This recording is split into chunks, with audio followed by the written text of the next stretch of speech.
Neurostim, please pull it out. And we're going to do about an hour of instruction here. We'll have about half an hour for questions and answers at the end. And if you have any questions during the presentation, you can type them over at the chat box, and I will answer them when we get to the question and answer section. So like I said, if you'll pull out your Dolphin Neurostim. So I'm a therapist here in the States. I've been using this modality for about 25 years now. And I've used it in neurology, neurosurgery, women's health, physiatry practices, and taught workshops for military bases, hospital systems. This is a really useful system, so I'm excited to share this with you guys. It's always fun to kind of teach you guys about how you can use this to help yourselves at home and help your friends and help your patients. So if you will bear with me, we're going to be moving pretty fast tonight. So like I said, you guys are going to get tomorrow, you're going to get an email link and from the Dolphin Neurostim folks, and that will let you go back and view this video as many times as you want, so you can check back over it. Also, you're going to get an invitation to join our Facebook forum, so you can actually ask questions there and have discussions with other people who are doing this modality. So look for that tomorrow. They're not going to bombard you with emails or anything like that. All right, so starting with the Dolphin Neurostim here, if you have one handy,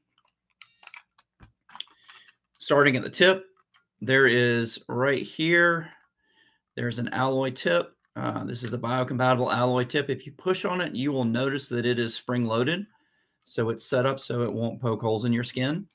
But because it is spring-loaded, the electricity has to travel through that spring.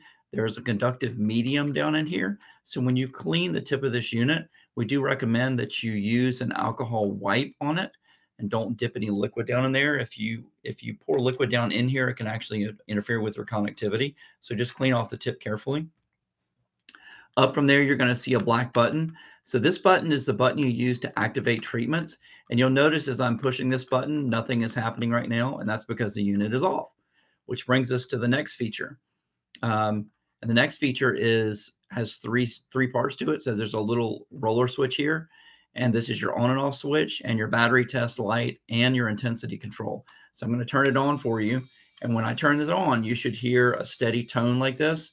If I flip it over, you should see a green light right here, and you'll see that there is not a green light right here.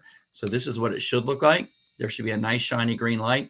If you don't have that green light, that is your indicator that the battery needs to be changed. So every time you turn this unit on, make sure you flip it over and check the battery on it. It'll run for a little while, but you need to get the battery changed pretty quickly. So since we have one that needs a battery change, I'm going to go over that procedure right now. So if you turn to the back of the Dolphin Neurostim, you're going to see two screws at either end of the Dolphin Neurostim. And we have had problems in the past with people trying to take these screws out to change the battery.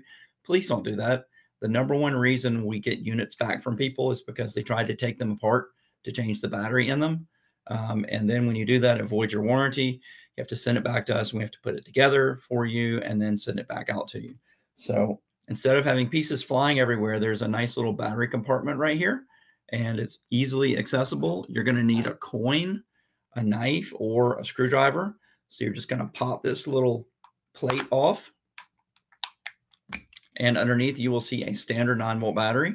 So you're going to give it a little sharp whack, and that's going to pull it out. And you'll see in here, there is a guide to how the battery fits in here.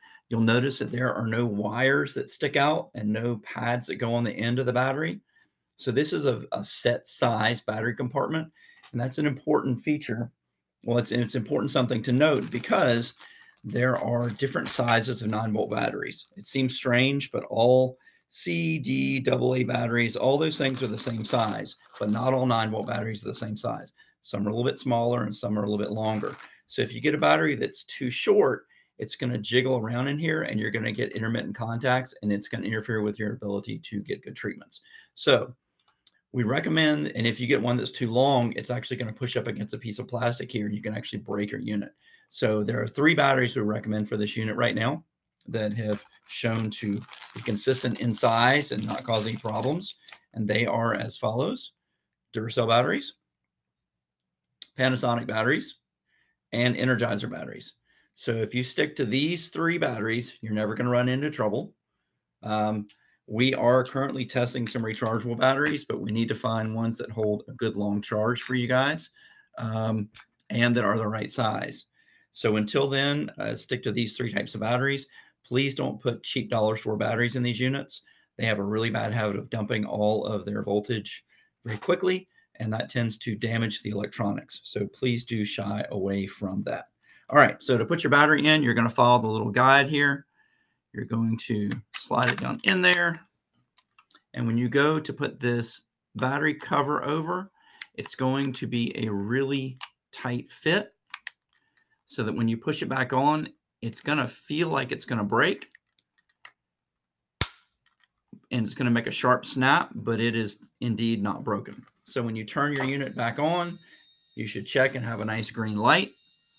So that brings us back to the other features here. So this roller switch allows you to adjust the intensity of the stimulation during a treatment.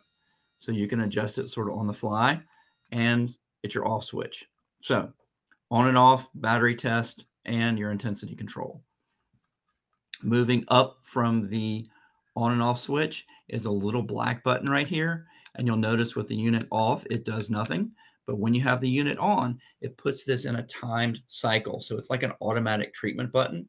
So it puts it in a timed cycle for about 12 or 13 minutes.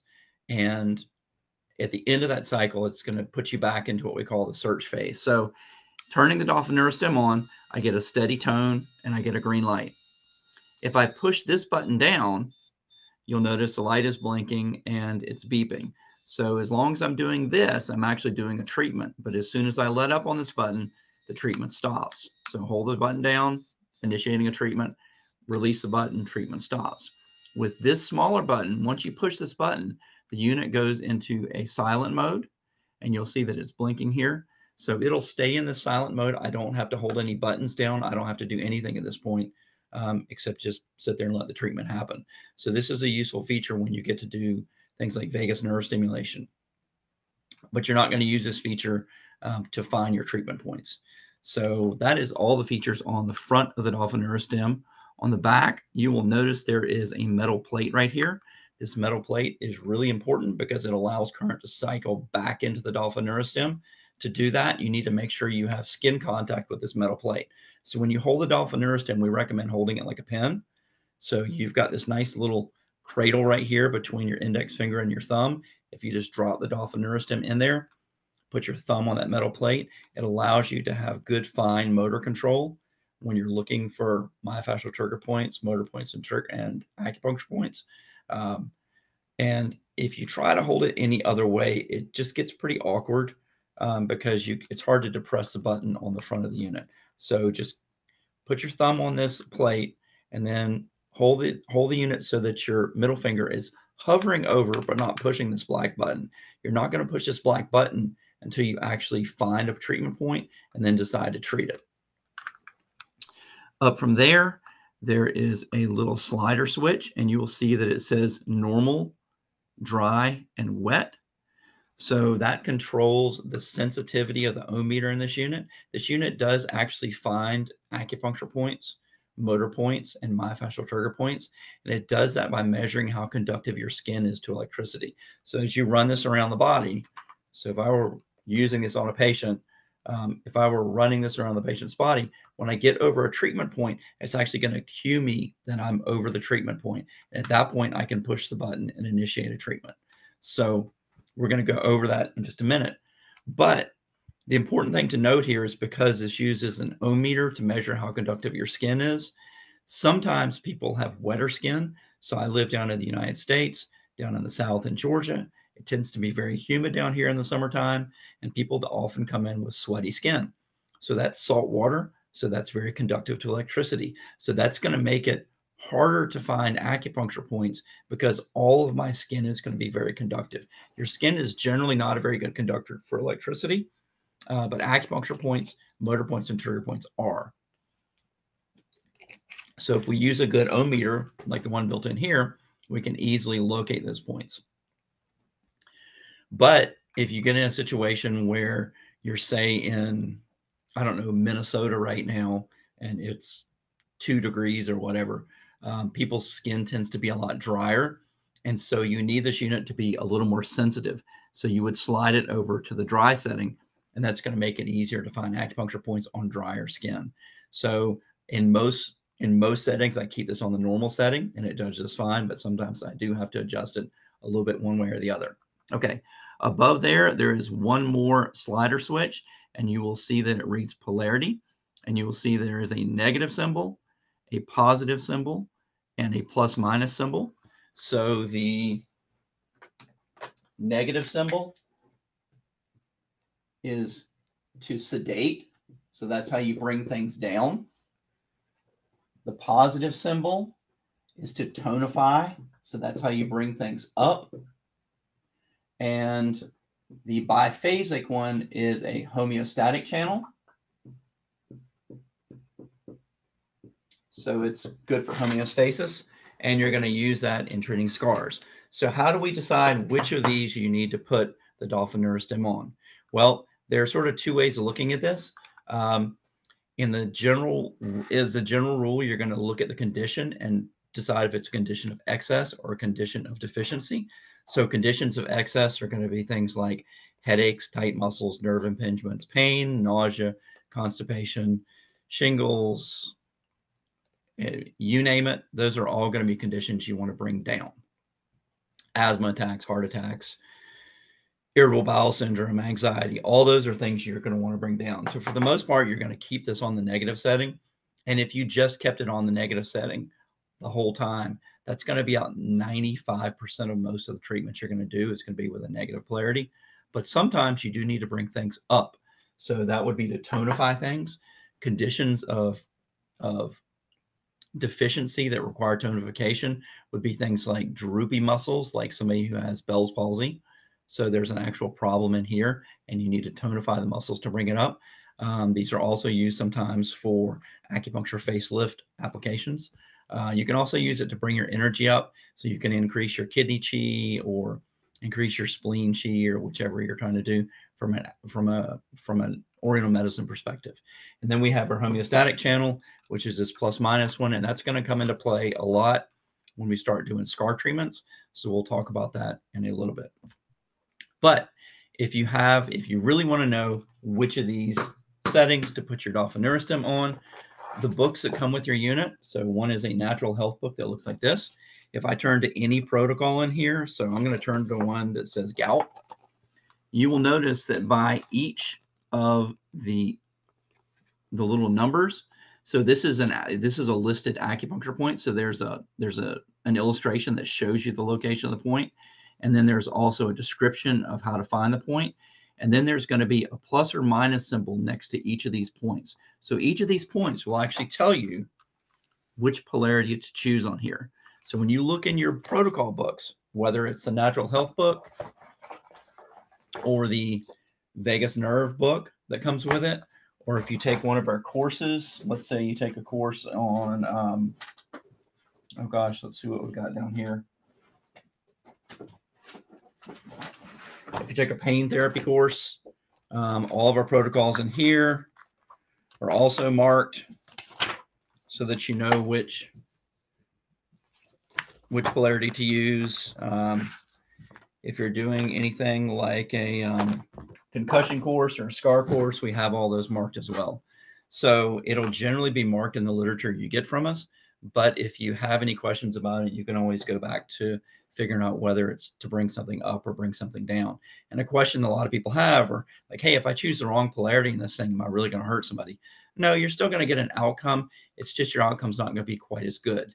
So the worst thing that's going to happen if somebody has a headache, you may aggravate the headache a little bit, but then if you change the polarity, then you will actually end up reversing it back to where it needs to be. So you'll be good.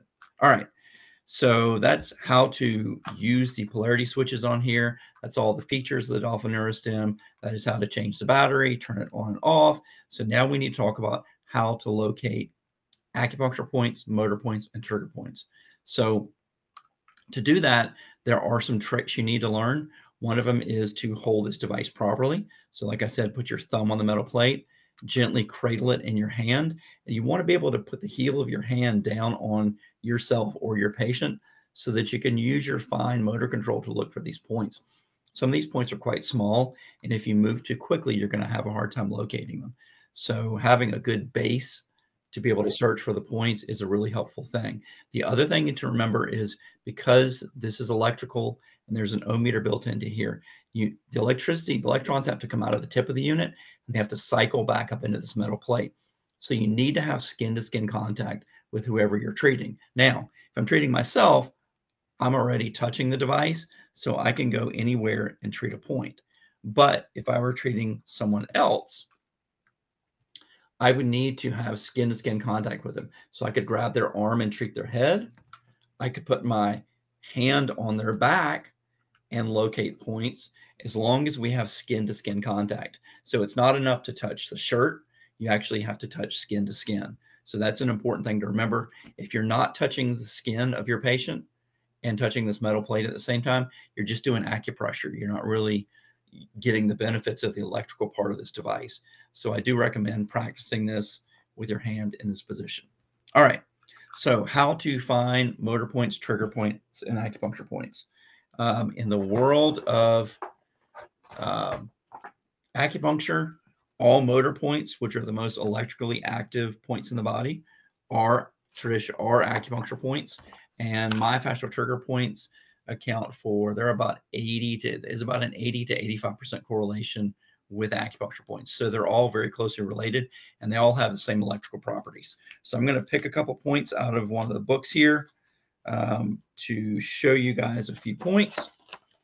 And then we will just go from there. So I'm going to look on page, let's see, of the Natural Health. Which book is this? Of the Natural Health book. I'm looking at the insomnia protocol here, which is on page, let's see, page 50. So we're going to look for this acupuncture point right here. This is called large intestine 4. So large intestine 4 is known as the great eliminator in acupuncture. It's called Hoku. So it's a good acupuncture point for a lot of people use it for tension headaches, but it's really indicated for the anterior neck and face. So anything in this area it's good for.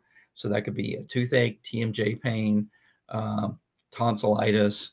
It's not a problem specific point. It's an area specific point, but it's also a point that pushes energy down. So it's a point you would actually want to avoid on pregnant women because it does push energy down and it eliminates things. And you certainly don't want to eliminate a pregnancy. So to find large intestine 4, you need to pull your thumb away from your index finger and find this little flap of skin. And then there's a little mountain of flesh beyond that. And in there is going to be your point. So if I take my hand and go like this and squeeze my thumb against my index finger, there's a little mountain right there. And I'm going to mark the top of that mountain so that I've got my treatment point marked right there. So now what I want to do is use the Dolphin Neurostim to see if I can locate that point. So I'm going to hold this actually an improper way so you can see what the device is supposed to do. So I'm going to turn the unit on. I'm going to make sure I have a nice green light, and I'm going to make sure I'm touching this metal plate. And I'm going to pull this across my skin. I'm going to set this on the normal setting because it's fairly normal humidity in here today. And as I pull this across my skin, you'll notice I'm moving slowly. Let's see if I can get the camera to train in on this. There we go.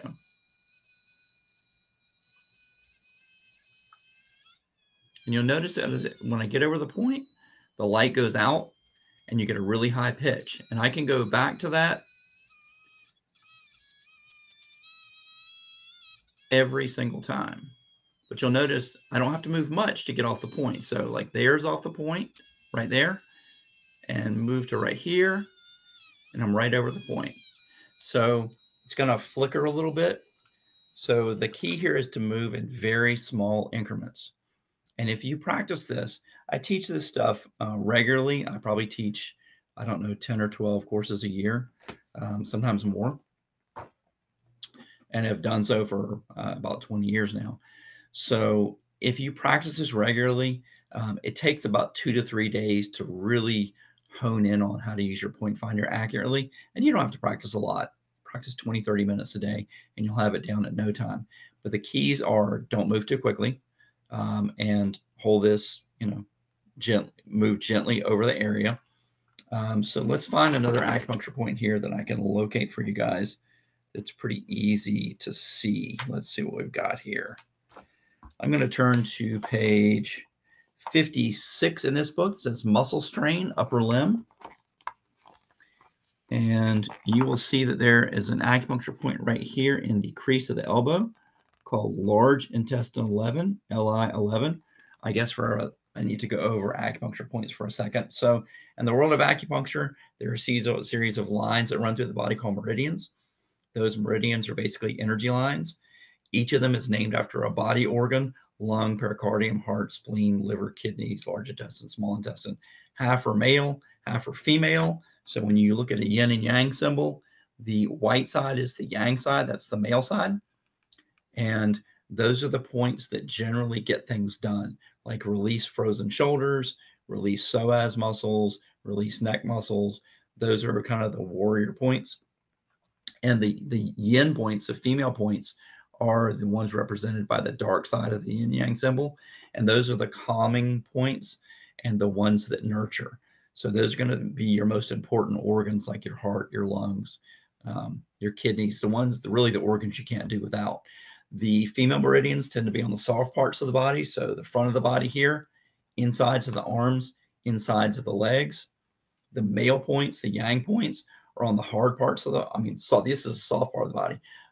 The hard parts of the body, like the back, the outside of the arms, outside of the legs, those are all male points. So that's how you're going to know if it's a male or female yin and yang point. And each of them is named after an organ system, and each of the points is numbered. So you'll have heart 1, heart 2, heart 3. So in your books, there's going to be a little diagram, and it's going to correlate to the particular acupuncture meridian. This one is SI 11, so that's small intestine 11, and you'll notice that it says to treat this on a negative polarity. So let me pull the screen down a little bit here so you can see what I'm doing, and I'm going to locate this point. So we know that it's at the end of the elbow crease, so I'm going to flex my arm up a little bit and come to the end of this line. I'm going to draw a little red mark right here at the very end of this crease so that you guys can see it. I guess maybe put an X there so it's a little bit more noticeable. And then we're going to grab the Dolphin Neurostim, not that one. See, I got a nice bright light here. I'm putting my thumb on the plate. I'm going to pull this across to the end of that crease. And when I do, the light goes out. So let me flip it around so you can see. So as I go down the crease, when I get to the point, right there, the light goes out. If I move back this way, the light comes back on. Move over the point, the light goes out. So every time you find a point, what should happen is that the pitch of this unit should go up and the light will probably go off. Now, whether the light goes off or not depends on a couple of things. It depends on how good your point location is, and it depends on how conductive the person's skin is too, which is why this little slider switch is important. So if I have this on the wet setting, this device is going to be a lot less sensitive.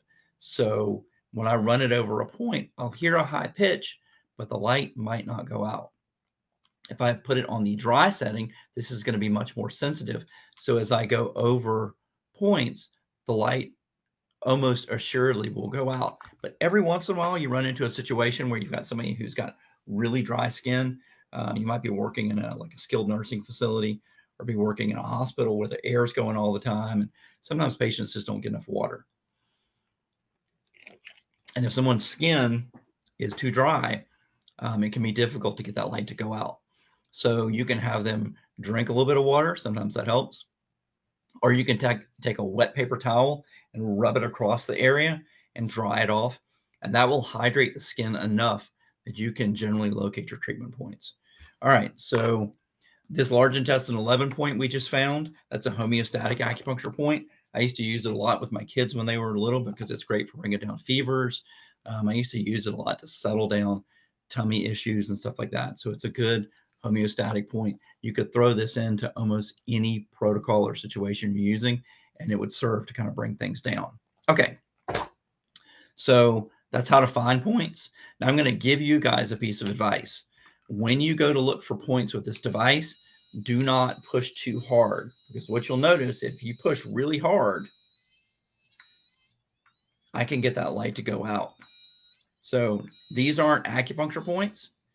I'm just simply pushing so hard that I'm compressing the skin. And if you compress the skin enough, it becomes more conductive to electricity. So you want to use fairly gentle pressure when you're using this device, or you're going to get false positives. But as long as you don't jab it around and push too hard, that really shouldn't be an issue for you. But if you find yourself looking for points like this, you're never going to find them. You want to do small concentric circles, and you want to watch for that light to flicker. And when you want to listen to the tone of the device.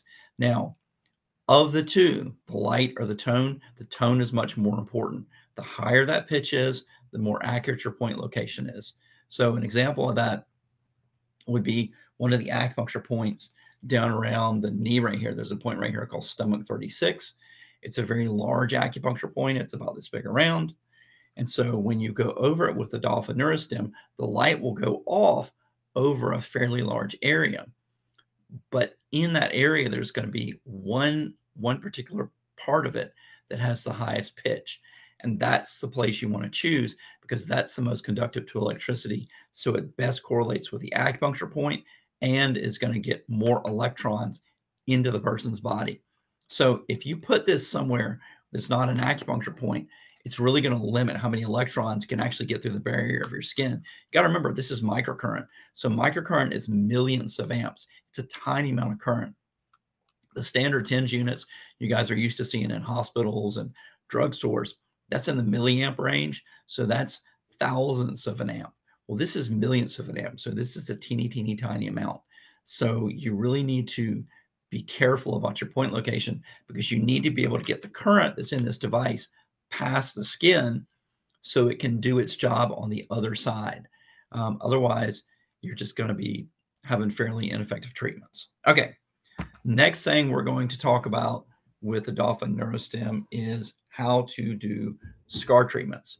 And scar treatments are actually one of my favorite things to do. I love teaching scar courses, and I treat a lot of scars here in this practice. So we need to talk for a minute about why it is you might want to treat a scar and how this device works for scars. So the reasons you might want to treat a scar, well, number one, it's painful. That's probably the number one reason people want a scar treated, is because it's painful. And it could be a fairly fresh scar, or it could be a very old scar. I've seen scars that were 60 plus years old and even close to 70 years old that were incredibly sensitive still after all those years. And you can desensitize them with this device. So pain is one reason.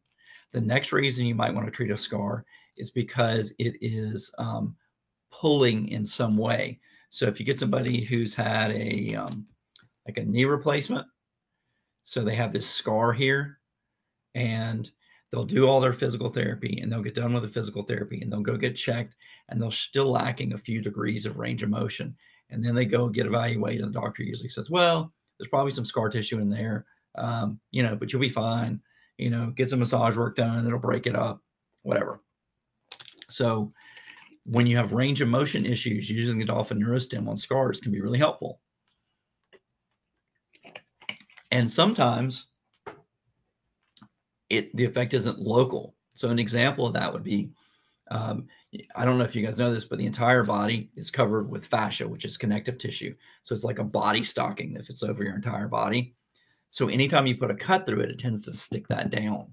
So let's say you have a hip replacement scar right here, and you have range of motion issues in your shoulder. We've actually seen this. We've had cases of people who had what was diagnosed as a frozen shoulder, but had injections and therapy in the shoulder. And what really the case was, we found out that they had a a hip replacement scar down here that was pulling all the way up the side and was keeping the arm from moving. So after you release that scar, things tend to let go. So other examples of that, um, uh, open heart surgery scars, people tend to get a lot of pain up in here because it's pulling on that connective tissue. C-sections and hysterectomy scars, I treated tons of those when I was working in women's health. Those are big contributors to low back pain and neck pain, as well as a whole host of abdominal things. Abdominal scars are big, big business because if you have one abdominal surgery, you have an 80 to 85% chance of getting abdominal adhesions, and that's scar tissue that grows beyond the boundaries of the incision itself. So if you have two abdominal surgeries, it's a 100% chance. And it doesn't matter if they cut you, it doesn't matter if they poke holes in you and scramble your gallbladder and suck it out through a tube, you still have scars down in there. And anytime you insult the abdominal cavity, there's a pretty good chance it's going to lay down a bunch of scar tissue because it's concerned that your entrails are going to become your extrails. So your body kind of flips out about that and starts laying down scar tissue. So it'll wrap around your organs, it'll wrap around your intestines, it will hold you in abnormal positions, it will affect pelvic tilt. It can really be problematic. And you can actually treat this with microcurrent. You can do a really good job with it. So, in the different roles I've had over the years working in neurology and neurosurgery clinics and running Shower right the therapy away, department, boil hey guys, water, can you? you take a Somebody bath, needs one shower. to mute Just their microphone, please. I haven't showered in 2 days. Yeah, you just get, there's the bowls. Why can't I use this? Let's regular? see. Because they said that because the fire department took all the water are very, So, and stuff. you guys, So if you're listening to me, somebody needs to mute their microphone. I won't shower then. I don't want to deal with that. well, then shower the way you want to shower, but that's what it told us. So yeah, Mia and I showered with that bucket. Whoever's talking about taking a shower, please mute your microphone. Thank you. All right. So, other reasons you might want to treat scars. So, scars can interfere with lymphatic flow. So, if you have a surgery, say a hip surgery or something like that, you can accumulate a lot of lymph down in your lower limbs. And the scar tissue itself can actually interfere with the ability of lymph to move up through there. So you really would want to treat those scars so the lymph can move past there. Other reasons you want to treat a scar would be any scar that intersects an acupuncture meridian. All those meridians are considered to be paths for energy to flow. If you cut through that, it blocks the flow of energy. Scars can also increase sympathetic nervous system responses. So sometimes we see people who've had surgeries, and 7 or 8 months later, they'll start to have anxiety and anxiety attacks. And that's because scars can actually hold excessive electrical charges and stimulate your local sympathetic nerve fibers. And so you have to actually repolarize that tissue so that it doesn't aggravate the sympathetic nervous system. And oftentimes you will see the anxiety go away. So how do we go about treating a scar? Well, I've seen a lot of different ways of treating scars over the years. I have seen scraping techniques, manual therapy techniques, injection techniques with procaine, laser techniques, gua sha techniques. There are a lot of different ways that people try to treat scars. And all of them are effective to some degree or another, but none of them is as fast as this modality. This is my choice of modalities to use if I'm going to treat a scar. So why does it work so well? Well, scars are an electrochemical problem. So most body tissue, aside from the skin, conducts electricity pretty well. But scars have very low conductivity for electricity. And if you want scar tissue to release, you need to repolarize that tissue. So normal body tissue has a negative resting charge, and scars have a positive resting charge. So if you can flip the polarity of this, then and bring it back to a negative polarity, then what you'll see is a change in the overall density of the scar itself. So how much of a change will you see? Well, we know from doing ultrasound studies that you can get about a 20% reduction in the overall density of the scar with one treatment. And it's very fast. Take it 10, 15 minutes.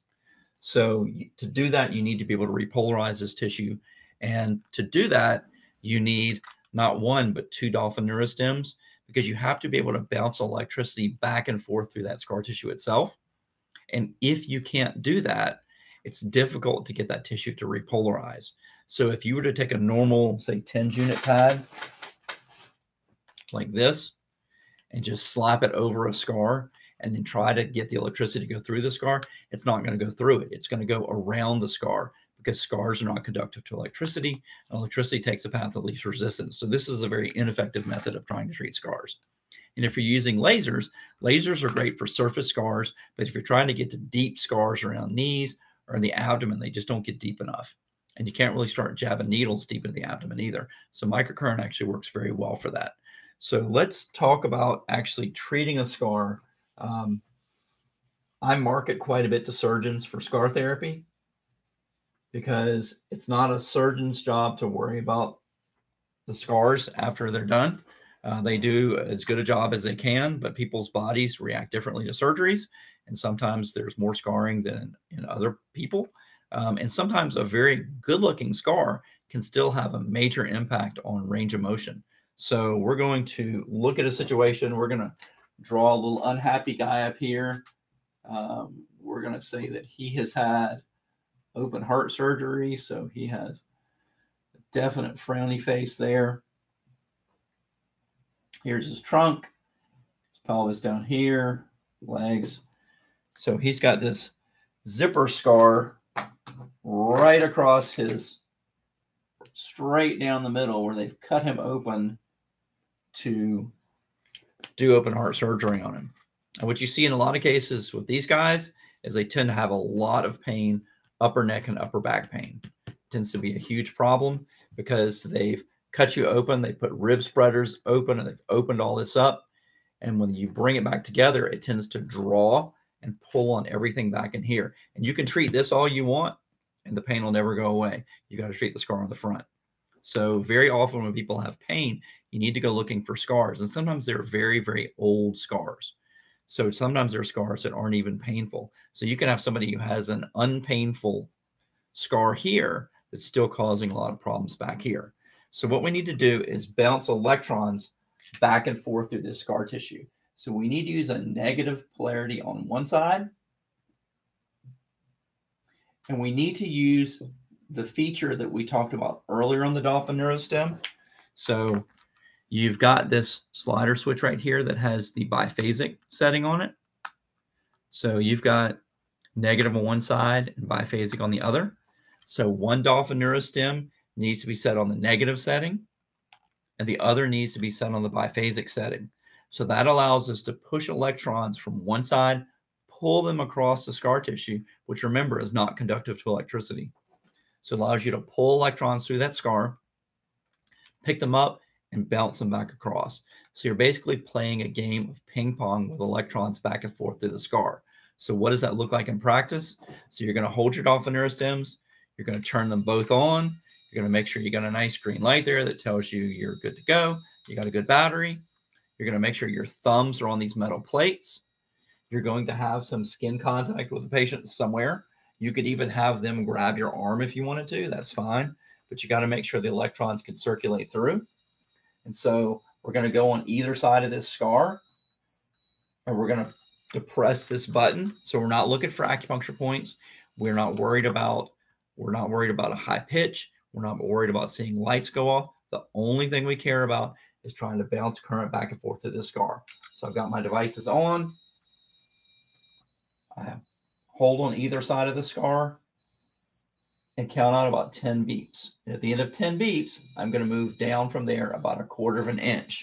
So it ends up looking something like this on either side of the scar. So you're going to treat, 10 count, move down, 10, 10, 10, 10. So you're going to do one pass all the way down the scar. Not on the scar, but on the outside of the scar. Then when you get to the bottom, I typically change the Dolphin Neurostims in my hand, and I work back up the other side of it. Come all the way up. So that's 2 passes. And then we're going to add one more pass, switch the units again, 10, 10, 10, 10, 10, 10, 10. So we've got 3 passes at 10 beeps each. So that's a total of about 30 beeps for the entire thing. For something like an open heart surgery scar, it'll take you maybe 10 minutes, if that, probably not even that long. Could you hold it longer than that? Sure, you absolutely can.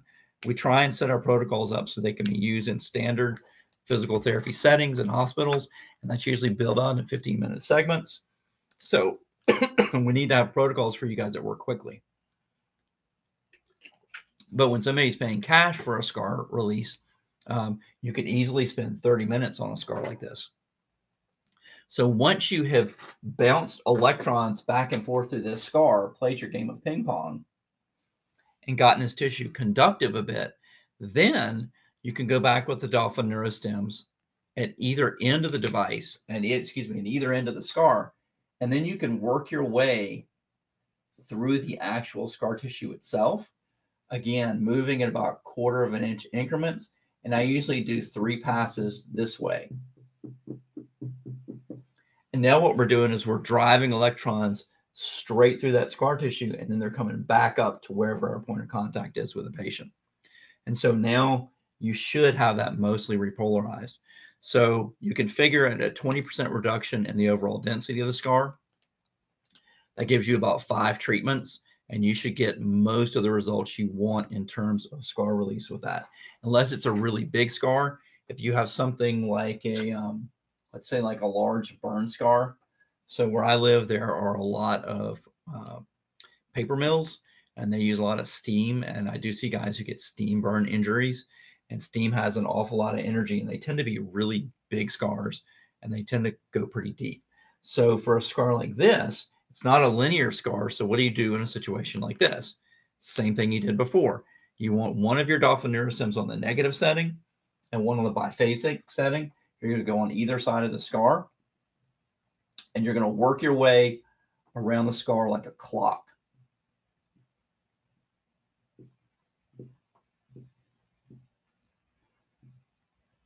So you just do 3 passes, and you're, again, just bouncing electrons back and forth all through this scar tissue.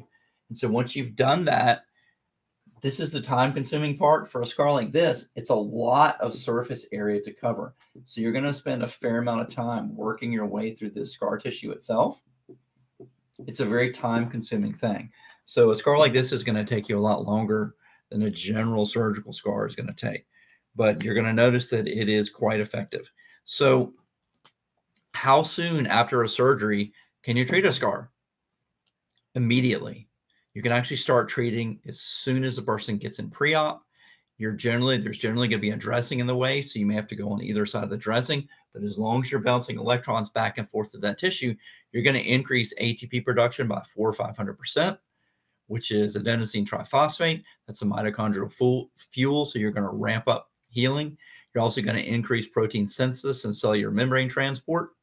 So if you can get to an incision after someone has surgery, you can heal it up much faster.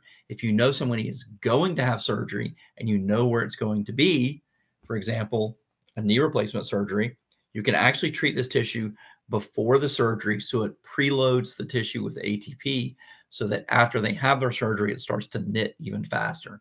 And the faster you can get it to heal up, the less the chances are you're going to have scar tissue problems. But even very old scars respond quite well. I was teaching a workshop out in Santa Fe, New Mexico. Oh gosh, probably about 10 or 15 years ago. And there was a lady in my class who was, she was a physical therapist, and she was retired, and her physical therapy license number was a double-digit number. She'd been a physical therapist for 50 or more years. So anyway, when we started talking about scars, she volunteered to have her scar treated. And everybody in the class said, okay, well, what's your scar? Well, she pulled up her shirt, and when she was in class, she would sort of sit like this. So she looked like she was uncomfortable. What she was doing was she was keeping her shirt away from her skin. So when she pulled her shirt up, it looked like a gunshot wound on the front of her. And when you looked at her back, there was an equal and opposite hole in the back. So when she was a child, she actually fell backwards onto a garden stake, and it went through her liver and came out through here. And she almost died, but managed to live through it. And ever since then, she'd had an incredibly painful scar. So she'd gone through physical therapy school, had an entire career as a physical therapist. And at no point during that was anybody able to do anything for that scar. And one of the students in my class who'd never treated a scar before treated it for her. They just treated around the scar, just like we did here. And after they were done, like, she had zero sensitivity in the scar whatsoever. It's the first time in years she'd actually been able to sit up straight without pain. So you're going to see major changes with scars very, very quickly. I do love treating scars. It's a lot of fun. It always works. And you can treat scars that other people have a hard time treating. So examples of that: what if somebody has been scoped, but they have abdominal adhesions down in here? What can you do? Well, you can treat that scar this way and bounce the electrons back and forth through there. There's also some ways you can use the Dolphin Neurostim with pads. You can actually put a pad on the back, and you can have a pad on the patient's back, and you can have a wire that runs the Dolphin Neurostim, which I'll show you in a minute, and we can push electrons deep through the abdomen and pull them through this pad in the back so that you get a really, really deep release. You can use them for things like tonsillectomy scars, scars of people's heads where they've had brain surgery. There's all kinds of uses for scar tissue release. Okay, so that is the basics of how to treat a scar. And now we need to talk about a couple of the additions to the Dolphin Neurostim, so you'll know what everything is before we start doing our vagus nerve stimulation part. In the kit, if you got the double kit, there are a couple of things. There's a little thing that looks like this. This is an extension probe. You'll notice that it has a metal tip on it, just like the Dolphin Neurostim, and has a cup on this end with a little shiny metal plate in there. That shiny metal plate slips on the end of the Dolphin Neurostim. It needs to be a good snug fit. Once you have that there, you have a bendable. So this will bend, and you can bend it into whatever shape you want and back. You can use this to reach behind your back to get to points. We do have people who use these. I had a stepdaughter who was autistic, and she didn't like the noise of the device. So I would hold the Dolphin Neurostim away from her, and I could treat acupuncture points in her ear.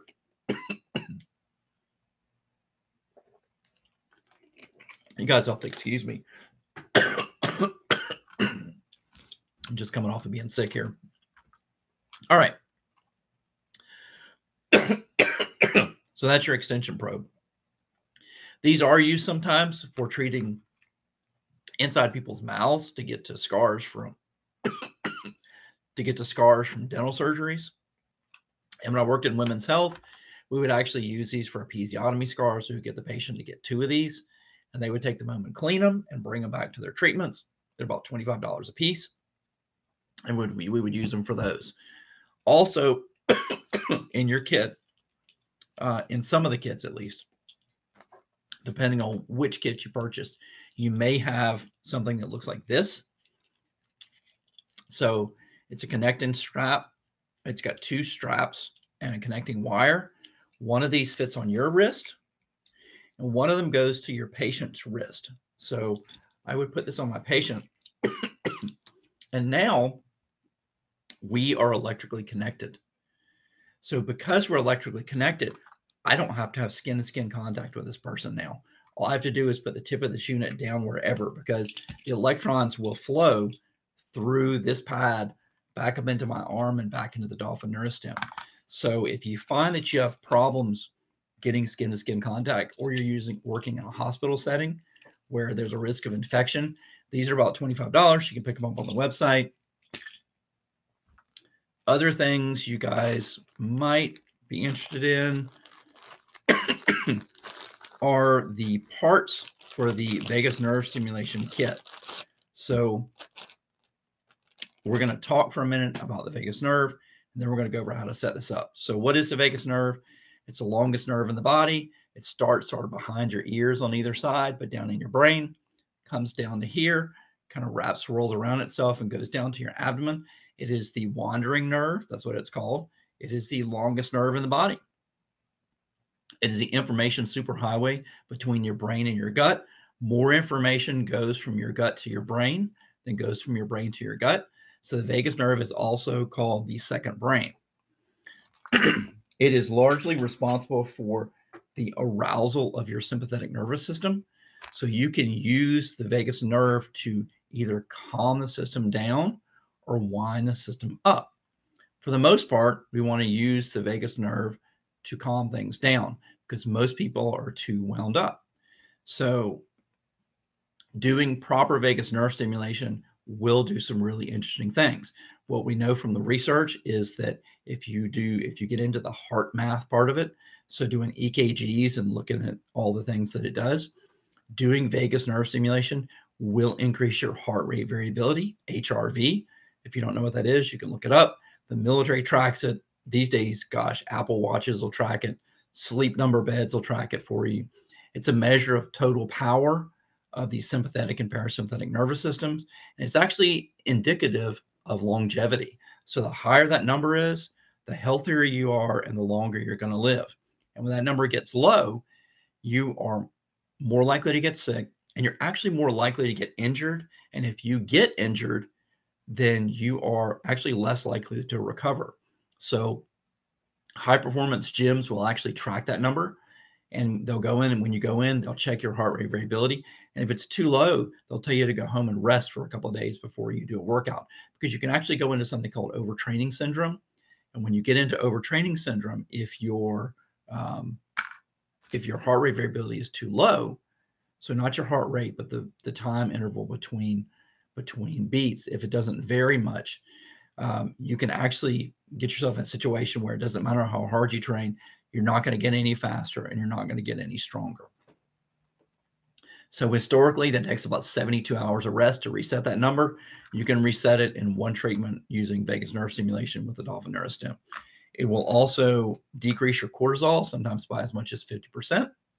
That's your stress hormone. And it will also increase your high frequency vagal tone, which is a measure of the parasympathetic nervous system. So that's the rest and digest side of your nervous system, of your autonomic nervous system. And that cues your body to recover from injuries and sicknesses. So what are some practical applications of doing vagus nerve stimulation? Well, it's a great tool to use for people who have PTSD and depression. It tends to calm everything down quite a bit. It's also a really good tool to use for certain physical things. An example of that is COVID. So when COVID hit, we actually had approval for our vagus nerve stimulation kits in Canada to use for acute respiratory distress with COVID and for long haul COVID. So how does it work? Well, I have some personal experience with that. When I had COVID, my oxygen saturation was hanging around 91 or so. It was not great. But then I got cocky and I decided I was taking all the herbs I was supposed to take and doing my little Dolphin Neurostim treatments, and I was good. Well, one day I decided, you know what? I think I'm getting better and I don't need to do this anymore. So I just didn't do any of it one day. The next morning when I woke up, my oxygen saturation was 80. And I really thought I was going to have to go to the hospital. It was really not good at all. I was so weak I couldn't get out of bed. And I got my kids to bring my little Dolphin Neurostim to me. I hooked it up. I ran it for, probably about 2.5 hours. But over the course of that time period, my oxygen saturation went from 80 back up to about 90. So it made a huge difference in my overall treatment and probably kept me out of the hospital. So it definitely works well for that. It is a really good tool for any kind of systemic inflammatory responses you might have. So if you're sick, if you have a condition where there are a lot of pro-inflammatory cytokines being released in your system, toxic mold exposure, even a lot of the autoimmune disorders where your body's really kind of going after itself, you can calm that down quite a bit. So I have quite a few clients who use this device because they believe that it seems to lessen the number of episodes of whatever their particular autoimmune disorder is. So it does a nice job of regulating the system. It acts as a neuromodulator. Other reasons you might want to use vagus nerve stimulation: if you are an athlete and working out intensely, it's a great way to trigger your body to recover. It stops you from going into overtraining syndrome. In a lot of cases, it it arrests what's called DOMS, delayed onset muscle soreness. I actually did a presentation for the Society for Weightlifting Injury Specialists earlier this year. Well, I guess it was last year. And we were using this for recovery from weightlifting injuries. And all these guys are power lifters, so they tend to get really, really bad injuries. And so there's a lot of cool things you can do to treat that using vagus nerve stimulation and microcurrent. All right. So how do we go about setting up the vagus nerve stimulator? So you should have a kit. In that kit, there is going to be a wire that has a male connector on one end that looks like this, and a cup that looks like this. Again, there's a little shiny metal plate in that cup. You're going to slide that onto the Dolphin Neurostim. And if I turn this on, you'll see I got a green light. If I touch this metal plate and touch this, you'll see the light goes off. So I know that I've completed the circuit there. So that's good. There's also a white wire in your kit that looks like this. And it has a male connector on one end and then what looks like a female connector. But if you look in there, you'll see there's actually a male connector in there. So this is actually a shrouded male connector. So both of these ends are the same. So don't get confused with this. Like either end's going to work for you. It's just a hospital requirement for us to have this shroud on there. All right. So the other things you're going to need are the bag of electrodes that comes with the kit. In that bag, you're going to find some small oval electrodes that look like this. Now, you'll notice that they exactly match the metal plate on here. So there's no guessing about where these go. But the advice I would give you is this. Clean this metal plate really, really well. If you clean all the oil off of this from your skin, when you use these little electrodes, you can use these over and over and over again. They're never going on anybody's skin. They're only going to go on the little metal plate on here. So if you keep this really clean, you can use these for months and months and months. But as soon as you start getting oil on here and it gets on the adhesive on here, like it'll last you like maybe a week, then they'll start slipping off. And these are the expensive electrodes to replace.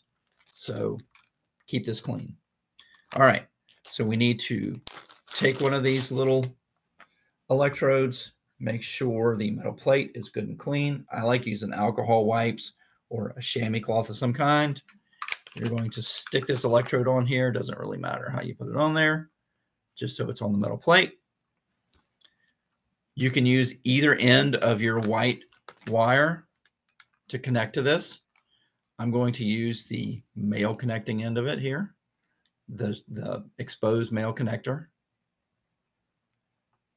Actually, let's change that. I'm going to demonstrate something. We're going to use the shrouded end. So now, when I turn the Dolphin Neurostim on,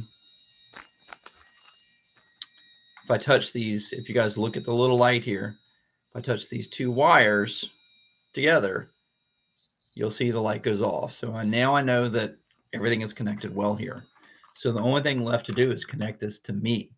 So if I'm going to connect this to myself, there are two things you're going to need.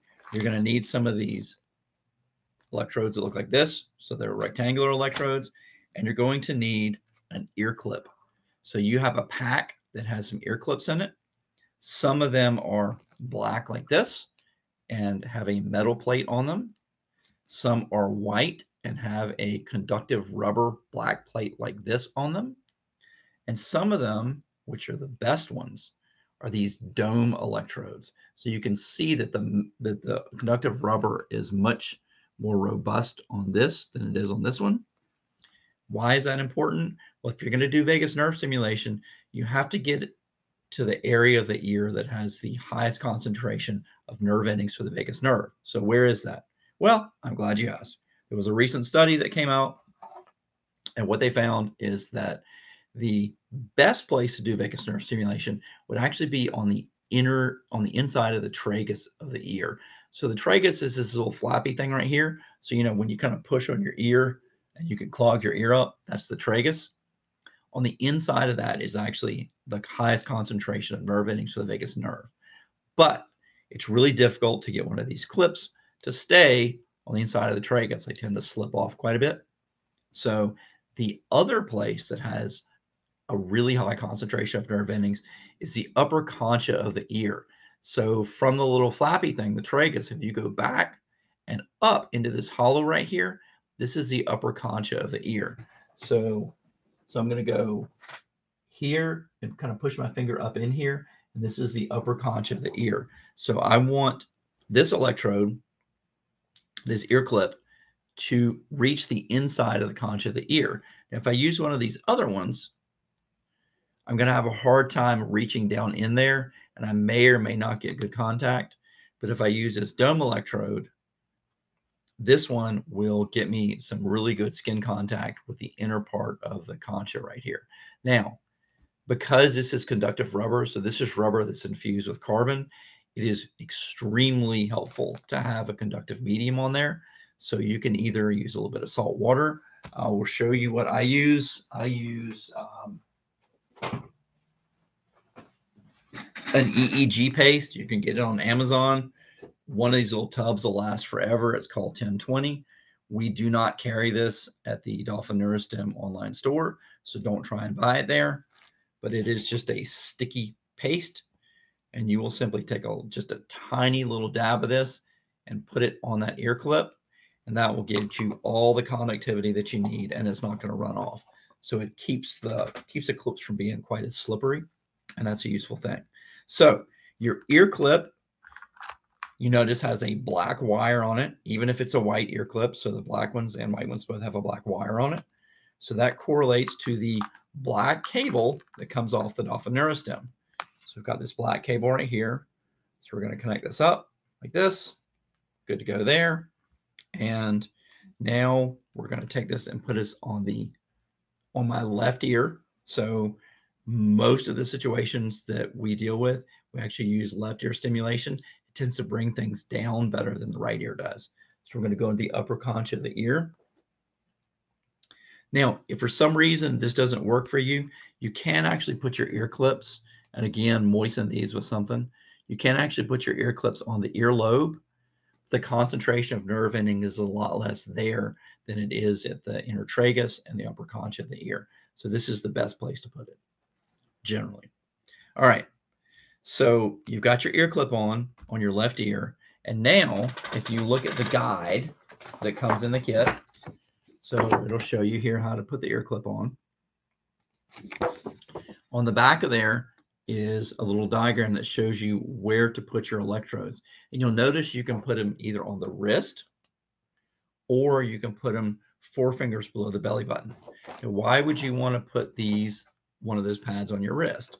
Well, if we look in our, let's see here. If we look in our vagus nerve manual here on page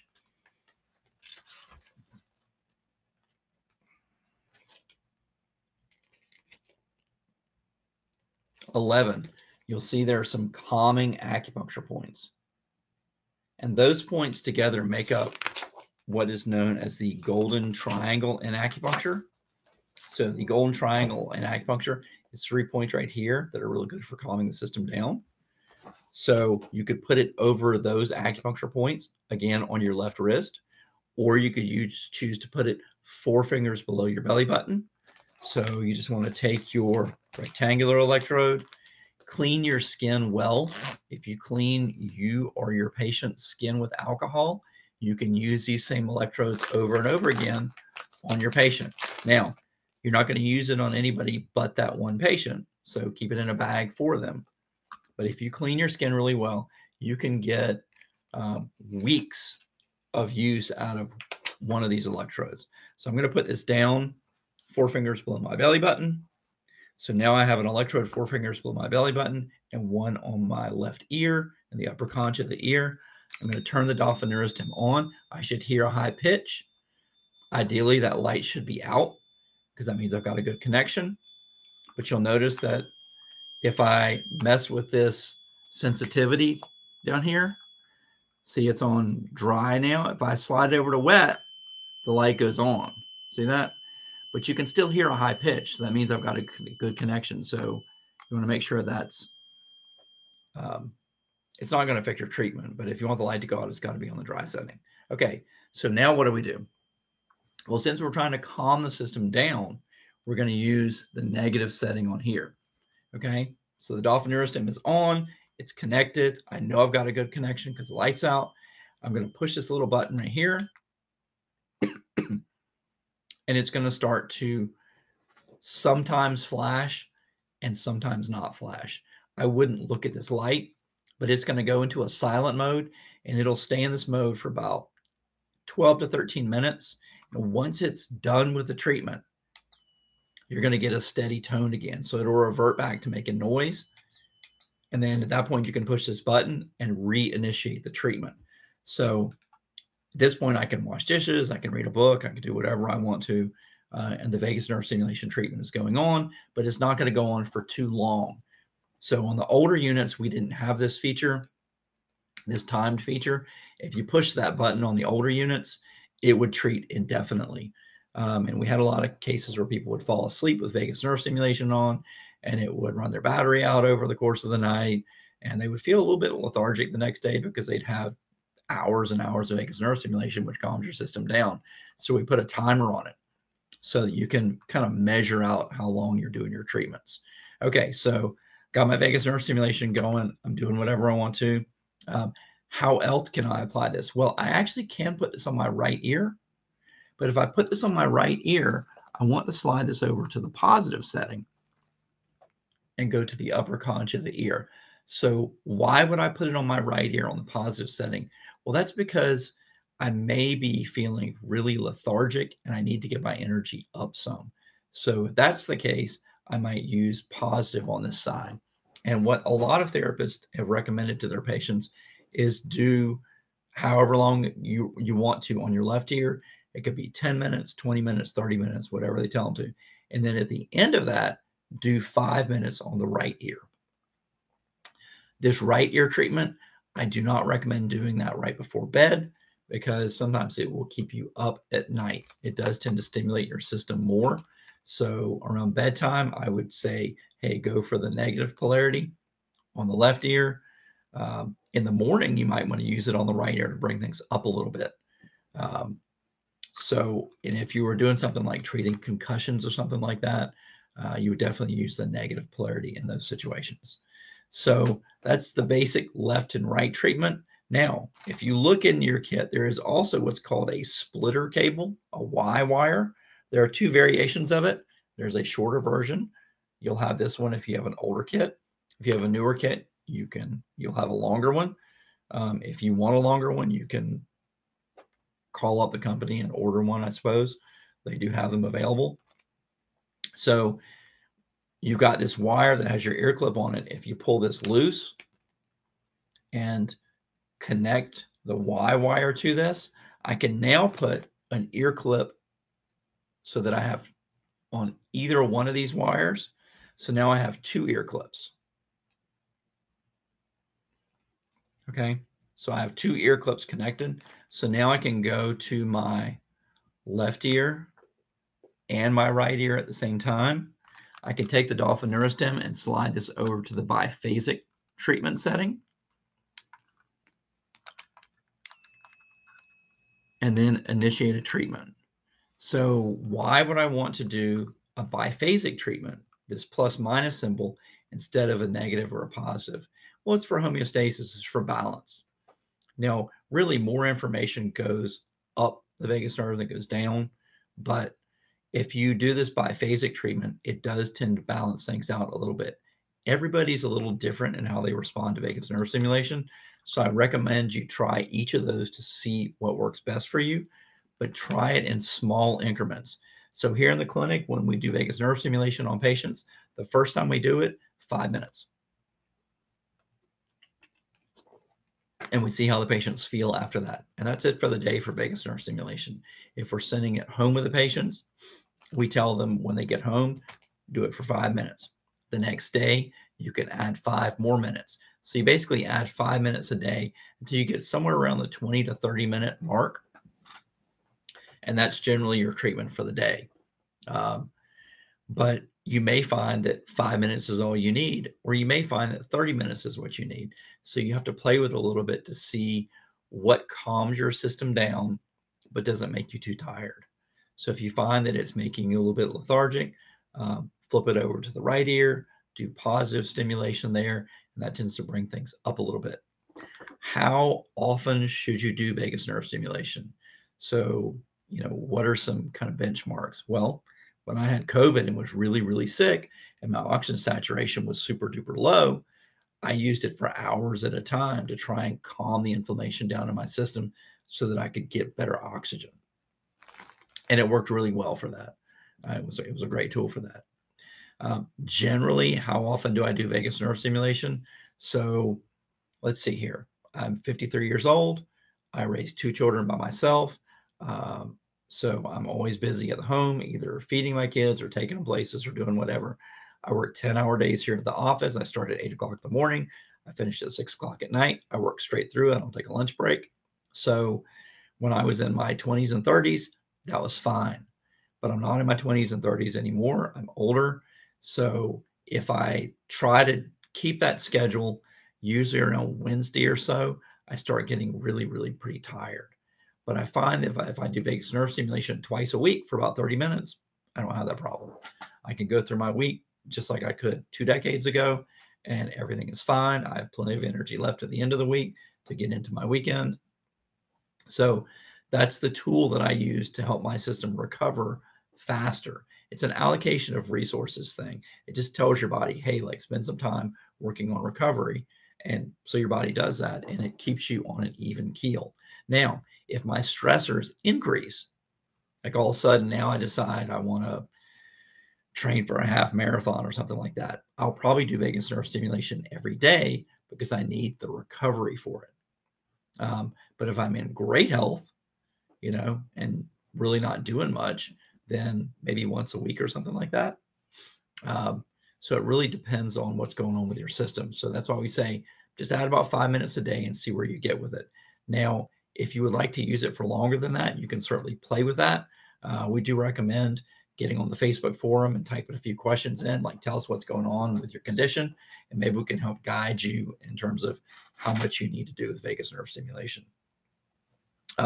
It's safe to use on kids. That's not a problem.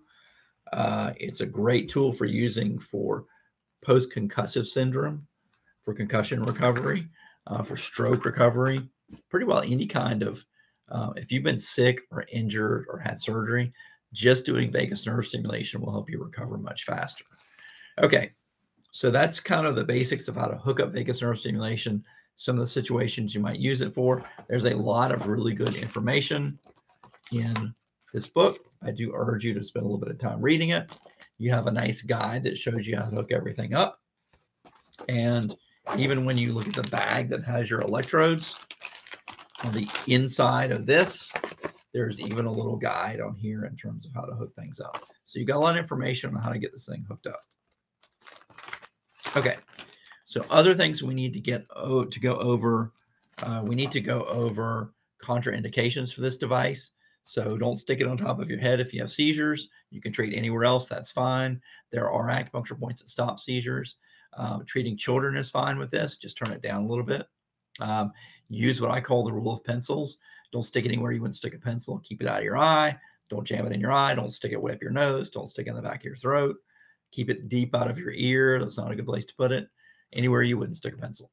Other things, plates, screws, hardware of any kind, artificial joints, those are all fine. Those don't present a problem at all. Pacemakers and defibrillators, you need to get the doctor's okay first before you go and do something like that. If you want to use this on somebody who has one of those devices, I would pull this little thing out of it's in your kit. There's a little flap here. It's in that pocket. And there's a little chart right here that actually gives you, it's probably on page 3, it gives you all the electrical output of the device. So you can send that to the doctor and say yes or no. It's fine to use for dorsal column spine stimulators, bladder stimulators, baclofen pumps, insulin pumps. All those are fine. Those aren't a problem. Pregnant women, I would generally advise avoiding treatment during the first trimester. If somebody's going to have a miscarriage, it's usually when it's going to happen. There are acupuncture points if you're going to do treatments during pregnancy to stay away from. Stay away from the top of the head. That pushes energy down. Stay away from the top of the shoulders. That pushes energy down. Stay away from large intestine 4. That's the great eliminator. Stay away from the inner ankles around spleen 6. That's an acupuncture point that is used to induce labor sometimes. It's probably not going to induce labor if you screw it up and treat it by accident. But if somebody is pregnant and near the end and ready to go, that might be the thing that sets it off. So stay away from those points. I think that's all the contraindications for you guys. And I'd like to spend a few minutes here going through the questions over on the chat box and answer those for you guys. So let's go with these. Question number 1 from, let's see here, Chevy, I guess, or Chevy, whichever it is. So question number 1, can you work on babies and toddlers? Absolutely. I've actually been at All Children's Hospital in Tampa and taught them how to use this on babies. They use it for spasmodic torticollis, for neck issues and stuff like that. I used it on my own kids when they were small. It works well. What would you do to strengthen issues with the lungs? Well, I would probably treat lung points. So there are a lot of lung points on the inner parts of your arm here. There's some very powerful ones. I would probably treat those with a positive polarity. I would also treat the nerve roots in the back here that innervate all these muscles that go to these muscles of inspiration and expiration. So that when you breathe in, breathe out, these muscles are doing what they need to do. I would do a lot of vagus nerve stimulation to strengthen the lungs. What do you treat for scoliosis? Treat the spine. There are a series of acupuncture points along the spine called shoe points. There are 2 fingers out from the midline. They're at each vertebral segment. And if I were looking at somebody with scoliosis, if they were bent this way, this is the convex side, and this is the concave side. On the concave side, I would use the negative polarity because I want less tone here. And I would use positive on the convex side because I want to strengthen that to bring my patient back up. I took the SCAR course online, and when treating tonsil scars in the course of material, it says use 1 dolphin on negative and 1 on positive. And then in the diaphragm, it says 1 negative and 1 on the biphasic setting. What is the correct one? Either is fine. You're not going to get it wrong. We just happen to have this biphasic setting on here that works quite well. Sometimes we do positive, and sometimes we do biphasic. You can do things like, you can treat front to back like this, 1 on negative, 1 on positive. Or something you can also do is you can take the white cord from the vagus nerve stimulation kit and put it on the metal plate here so that I've got somebody with a deep abdominal scar. You can stick a pad on their back. And now when I do stimulation on the front, it's going to draw those electrons straight through all that scar tissue to the back. So you can do that same thing with the neck and with the diaphragm. For heart racing symptoms, what are you treating? For heart racing symptoms, I would do the parasympathetic calming points and vagus nerve stimulation to bring things down. All right, let's see what else we have. How do you treat a scar from insulin injections? Well, they tend to be all through the tummy here. So I would just treat it like a big scar like we did right here. I would just treat around the entire area and bounce electrons back and forth through there, and that should help you out. Is there ever an application to run current along the length of the scar? Yeah, we actually did it when we were treating the scar itself. We treated on either side of the scar, and then we went through the scar itself and ran current through it. But we did this second after we treated along the sides of the scar. How would you treat essential tremors and Parkinson's disease? I've treated a lot of Parkinson's disease. So what do? Well, there's a whole bunch of things. You need to eliminate all of the things that are stressors to the system if you want to treat Parkinson's disease. So you need to treat the entire spine. You need to make sure everything is freed up there. You need to balance the hips out. So you're probably going to end up doing a psoas release as well, because Parkinson's patients tend to get drawn in like this. You're going to need to treat a lot of heart points because the heart controls the mind in acupuncture. So there's going to be a lot of points on the wrist and hand that you end up treating. You need to treat the head like we do in the concussion protocol. You need to learn the battlefield acupuncture points for auricular acupuncture. You need to treat all the scars on the body. Any scar on the body is going to be a stressor to the autonomic nervous system. So you have to systematically go through all these different stressors and eliminate them, so it makes it easier for the body to focus in on the Parkinson's stuff. But you can actually get some pretty good results. And I would do a lot of vagus nerve stimulation. If you look on our website, there's actually a video of a lady who has pretty bad Parkinson's disease. And all she did was vagus nerve stimulation for like a month or two. And she's walking and looking perfectly normal. So just that is quite helpful. What about someone with bradycardia? Same thing, a lot of heart points. And a right B uncle branch block. I'm not sure what that's going to be. Maybe a medial branch block. If it's a medial branch block in the back, you just treat it over that area like a scar. What's the vagal up manual referred to in the PowerPoint? The vagal up just refers to this manual right here. It's a vagus nerve recovery manual.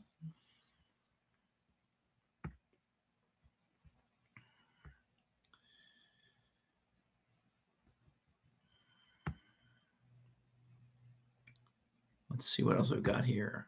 How do you treat anyone with an internal vibration? I'm not sure what you mean by internal vibration, Judy. I don't know if you're talking about internal muscle spasms. If you can clarify that. But I would probably treat the nerve roots to go into that area and a lot of parasympathetic calming points. Would gastroparesis be used on sedation mode or tonifying mode? Gastroparesis is an interesting one. I would actually, for gastroparesis, I would treat the spine because you want to treat all the nerves that go into here first. Then I would actually treat the abdomen like it was a scar. So pretend like there's a line that goes up and down right here that's a scar. And I would treat that line, and then I would treat back and forth like that. So I basically make an X across here, and I would treat all that for gastroparesis. Then you need to treat points down on the ankles to push energy up. You need to tonify stomach 36 because stomach 36 is the acupuncture point that influences the abdomen. So you want to bring that up. And I would probably treat a lot of stomach and intestine points as well.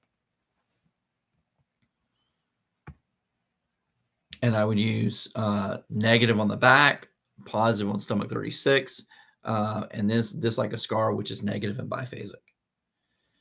Patients with multiple scars, any limit on how many scars to treat in one session? No, you could treat them all in one session if you want to. The other question people often have is how often can you treat a scar? So the scar tissue does actually change a bit. Even after you get done with the treatment, it still continues to change for, say, about 48 hours. So sometimes it's a good idea to give it a little time to kind of settle out. You don't have to. You could certainly go back the next day and do a treatment if you wanted to. How much? And I would recommend 2 to 3 treatments a week. That's about it. You don't lose any ground. So if I do a treatment today, whatever gains I make today, I could go back in 6 months and treat, and I haven't lost any ground. It'll just get better. How much do I charge for a treatment? It depends on what it is. There are 3 ways of looking at this treatment thing. So you can say like, hey, you work in a physical therapy clinic. You're going to put it under a standard billing code, which would be attended ESTIM, which is 97032, or in the right situations, maybe 97112, which is neuromuscular reeducation, or maybe 97140, which is manual therapy, myofascial release type stuff. Those are some of the codes I see used. So those have a set basically amount that insurance companies will pay for them. If you're trying to figure out what to charge for it yourself on a cash basis, there are 2 ways of looking at it. You could say like, hey, this is just a part of the treatment I do, and you're paying for my time. So whatever I do in that time, this is my price, whether it's massage or stretching or microcurrent therapy. Or you can say, hey, scar release is a special thing. And so most of the time, I just include this in the general price of my time. But when I do scar treatments, that's a specialty thing that I do. So I do charge more for that because I target plastic surgeons, because those guys tend to treat people who have the money to pay cash for scar treatments, and they paid to have those scars put on them. So if they have pain from them, they can pay me to make it feel better. I'm not trying to be callous, but it's not like insurance is going to cover those kind of scars. So for those, I charge $150 for the first visit. The follow-up visits are about $90. First visit takes them an hour. Follow-up visits usually about half an hour. And there is manual therapy, and I take pictures of the scars and measure the scars in various ways. What else have we got here? Any contraindications for a pregnant therapist when treating patients? That's a good question. We've had that before. I'm not a doctor, so I can tell you that I've known therapists who were pregnant who used this device and never had any problems. But I'm not a doctor, so I would say check with your family health doctor. Now, the reality is that having worked in an OBGYN clinic with 5 OBGYNs, those guys would prescribe TENS units all the time. TENS units are thousands and thousands of times more powerful than one of these. And their general rules were keep the pads on your back, don't put them on your tummy. So those were their rules. Again, check with your doctor, but that's what those guys used to do. A bundle branch block. I have to say, I do not know what a bundle branch block is, and I have seen a lot of different blocks over the years. So I will have to research that for you, Amy, and let you know.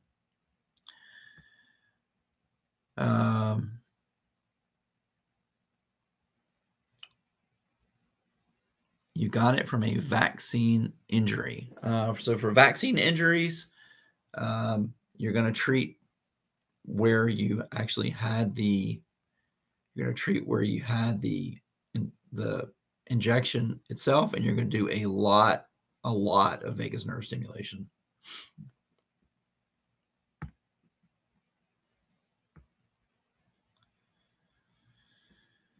Any success treating para or quadriplegics? If so, how would you treat? Yeah, actually, I have seen some improvements. I'm not going to say that we straight out fix somebody's spine, but I have seen people who have had significant increases in their ability to move their limbs afterwards. And even had some MS patients who had lesions on their spine who had problems. After we got done, they were able to walk when they couldn't walk before. So that's a pretty positive thing. You want to treat along the spine, do a lot of spine treatments for those patients. And then you want to treat a series of points that are called the Jing Well points, which are along the toes and fingers. They're at the corners of the nails. Look up Jing. Let me write it up here for you. Jing Well points. They're good for pushing energy. So the points are Jing Well points. They are quite tender, if your patient can feel, but are quite useful.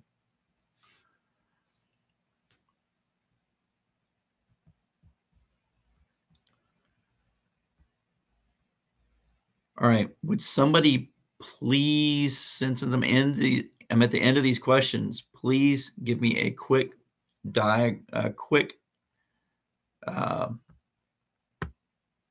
explanation for what a bundle branch block is, and I can tell you whether it's going to work on that.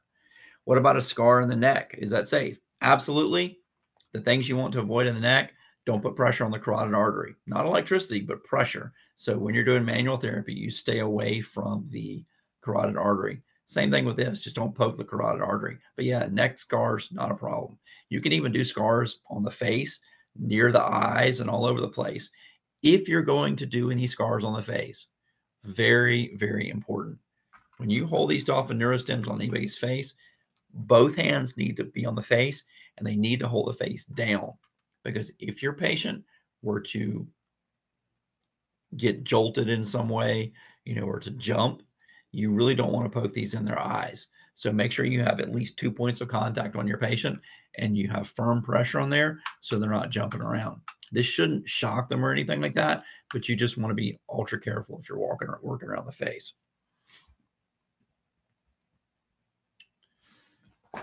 Let's see here.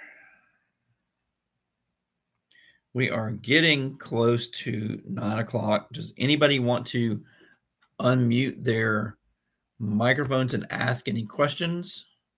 Oh, is there any reference material to learn about acupuncture points and what they treat for issues not listed in the Dolphin Neurostim? Oh, goodness, yes. So you can get online and look up all the acupuncture points. There are a lot of free apps out there, and they will tell you what all of those points are for. So that is certainly not a problem. And most of those apps are actually free. And there's good explanations on there.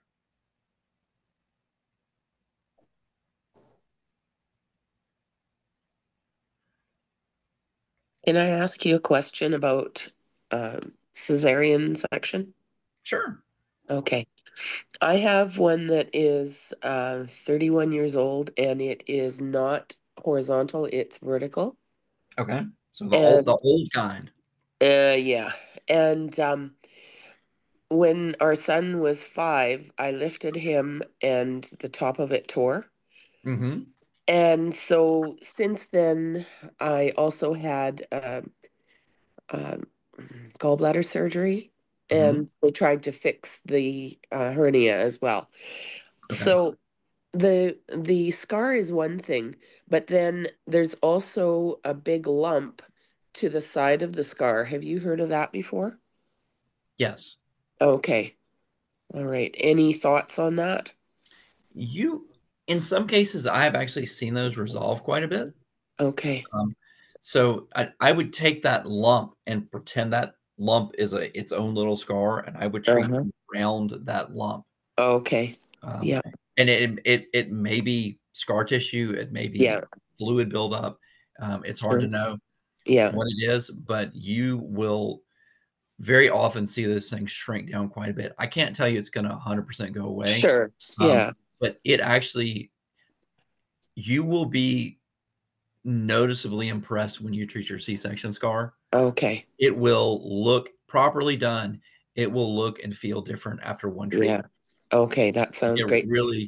It really is a pretty cool thing, even after that many years. And older scars are actually even easier to treat than new scars. Okay. Also the tissue remodeling has happened. So whatever change there is there, like that's done. It's never going to go back and change again. So you should get a nice outcome with that. Nice. Okay, thank you. You are very welcome. Okay, bundle branch blocks are for the heart. Okay, I'm with you guys now. It's just scar tissue. So, if you want to check with a cardiologist, but there are certainly no contraindications for running microcurrent anywhere around your heart. I mean, it goes through most of the cells in your body anyway. So I think that would probably be okay, but I'm not a cardiologist, so I would check with a cardiologist first. I have a question. Yes. You had mentioned about when you're working on scar tissue, you use it for 10 beeps. Yep. Is that like a general rule, or like say I'm working on the heart to calm the heart and you're using those calming points? Do you use it for great question. For each I forgot to go over that. All right. So when you're treating an acupuncture point with this device, you're going to hold this button down and count out about 30 beeps. So 20 to 30 beeps is where you want to be. On scars, I use 10 because we're doing 3 passes, which gets you up to about 30 beeps. You can certainly hold longer for that. So let's say I have generalized anxiety disorder and I'm trying to treat calming points on my wrist. 30 beeps is pretty good.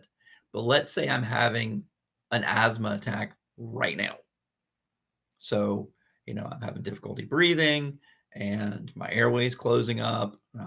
Actually, my son had a medication reaction 2 years ago that was quite dangerous. And if I had not had this device, I don't know that he would still be around. So there's a point here on the thumb. It's called lung 11. And lung 11 is for acute respiratory distress.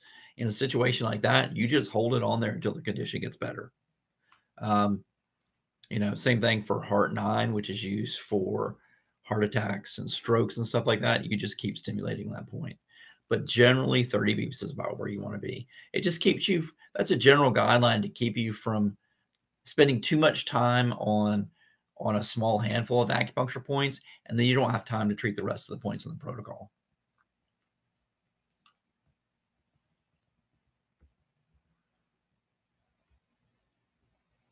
Okay.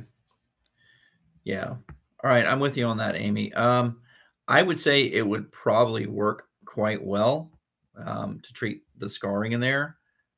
But again, I would check with a cardiologist on that first because that scar tissue does not conduct electricity.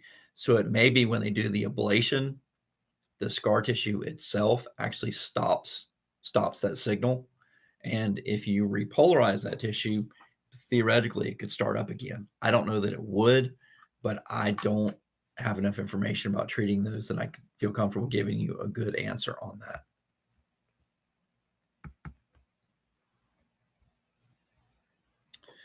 All right. We are past 9 o'clock right now, and we need to wrap up in a few minutes. Do you guys have any questions that you want to ask via voice before we wrap it up?